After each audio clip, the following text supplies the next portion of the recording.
플라톤의 국가는 서양 철학의 기초를 이루는 고전 중 하나로 정의, 이상국가, 그리고 철학자의 역할을 다루는 철학적 대화입니다. 이 책은 플라톤의 스승인 소크라테스를 중심으로 다양한 인물들과의 대화를 통해 진행되며 정치 철학, 윤리학, 교육론 등의 문제를 깊이 탐구합니다. 핵심 줄거리를 간단히 정리하면 다음과 같습니다. 1. 정의의 본질. 대화는 소크라테스가 정의란 무엇인가를 탐구하며 시작됩니다.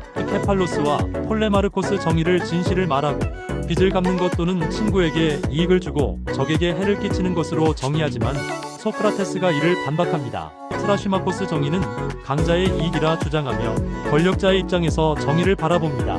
그러나 소크라테스는 정의가 개인과 공동체 모두에게 이익이 되는 질서와 조화라고 반박합니다. 2. 이상 국가의 구상. 소크라테스는 정의를 국가의 차원에서 탐구하기 시작하며 이상 국가의 개념을 설명합니다. 세 계층 국가를 구성하는 세 가지 계층 생산자, 수호자, 통치자를 설정합니다. 1. 생산자 농부, 상인 등 물질적 필요를 담당. 2. 수호자 군사와 방위를 담당. 3.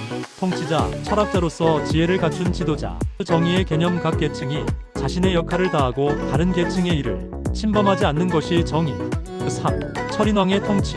플라톤은 철학자가 가장 이상적인 통치자임을 주장합니다. 철학자는 진리와 이데아를 이해하며 이 지식을 통해 공정하게 통치할 수 있습니다. 이상 국가에서는 철학적 지혜를 갖춘 철인왕이 권력을 가져야 합니다. 4.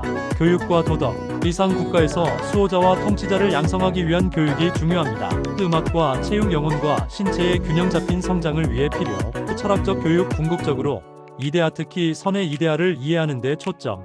5. 정의로운 영혼과 국가. 플라톤은 국가와 영혼을 유비적으로 비교합니다. 영혼도 세 부분, 이성, 기계, 욕망으로 구성되며 정의는 이성에 의해 기계와 욕망이 조화롭게 통제되는 상태입니다. 마찬가지로 국가의 정의는 세 계층이 자신의 역할을 다하고 조화를 이루는 데 있습니다.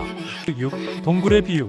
이데아 세계와 감각 세계의 관계를 설명하기 위해 동굴의 비유를 제시합니다. 인간은 동굴 속에서 그림자만 보고 진리를 오해합니다. 철학자는 동굴 밖의 진리를 깨닫고 다시 동굴로 돌아와 다른 사람들을 깨우쳐야 합니다. 7. 국가의 쇠퇴와 타락. 플라톤은 국가가 이상 상태에서 타락하는 5단계를 설명합니다. 1. 귀족정 이상 국가. 2. 명예적 명예를 중시하는 사회. 3. 과두정 부자들이 지배하는 사회. 4. 민주정 자유와 평등이 지나치게 강조되는 사회. 5. 참주정 폭군이 지배하는 사회. 그 결론. 책의 마지막에서는 정의로운 삶이 부정의한 살보다 항상 더 나은 결과를 낳는다는 점을 철학적으로 증명합니다.